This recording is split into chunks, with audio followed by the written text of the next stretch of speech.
All right, happening right now on the U.S. Senate floor. A bill related to the Middle East is being considered for a full vote. This legislation, also known as the anti-BDS bill, seeks to criminalize those who boycott Israeli products and allow U.S. states to punish companies or even individuals supporting the boycott movement, the boycott, divestment, and sanctions movement. However, there is already significant legal opposition to these bills. Now, the ACLU says these anti-BDS bills not only violate the First Amendment, but also sends a message to Americans that they will be penalized if they disagree with their government. So to discuss all of this, I'm being joined now by Miko Peled, Israeli human rights activist and author of Injustice, the story of the Holy Land Foundation 5. Miko, thank you so much for being here. Sure. So first, why does Israel seem so concerned by BDS, and why, in your view, is it important that Americans have the right to boycott, first of all, whoever they want, but in this case, Israel, and any country for that matter? Well, Israel is concerned, first of all, because Israel remembers that apartheid in South Africa fell largely as a result of boycott, divestment, sanctions, and the kind of political isolation that the world imposed on South Africa.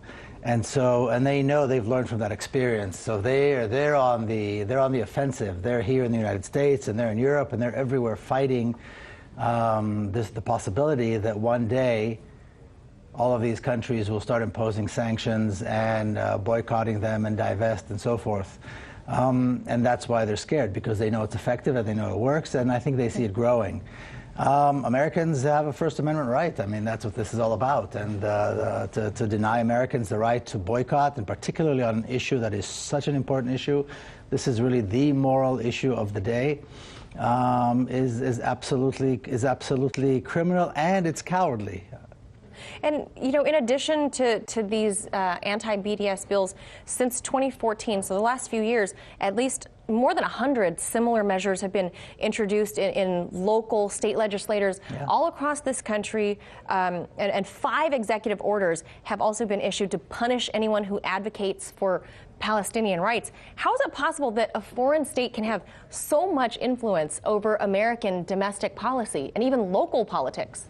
Well, like I said, they've learned, and they've been doing a lot of work in advance of the possibility. I mean, what's Israel's stronghold on American politicians? Well, America allows for lobbies, and so Israel takes full advantage. They have a very strong lobby, and all kinds of other kind of watchdog groups that operate throughout the United States. There's AIPAC, which is the main lobby. There's the Jewish Federation. There's the Anti-Defamation League, which really spends all of its time defaming others. And they're out there doing their work. They're doing this job. I mean, they're not much different than the pharmaceuticals or the weapons industry or anybody else who has an agenda. So there's a lot of money behind it. And there's a lot of money behind it, and they have, quite frankly, limitless funds.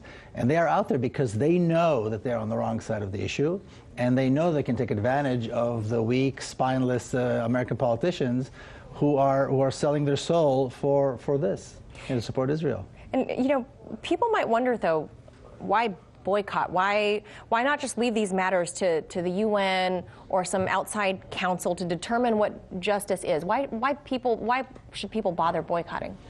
Well, because the United Nations and all these other international organizations don't have teeth. They don't have ways to enforce, and the United States has veto power.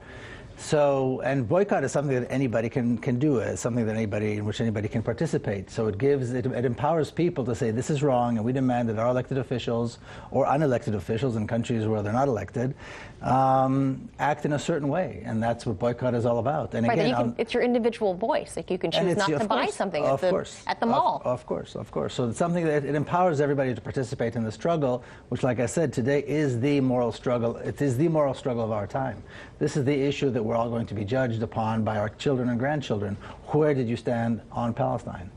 And Israel recently canceled a Knesset trip to Ireland in protest of a bill passed there to boycott goods from Israeli settlements. And Malaysia was stripped of hosting the Paralympics because they refused visas to Israeli athletes. Yes. Does this mean that foreign countries that oppose Israeli policies can also expect harsh retaliation?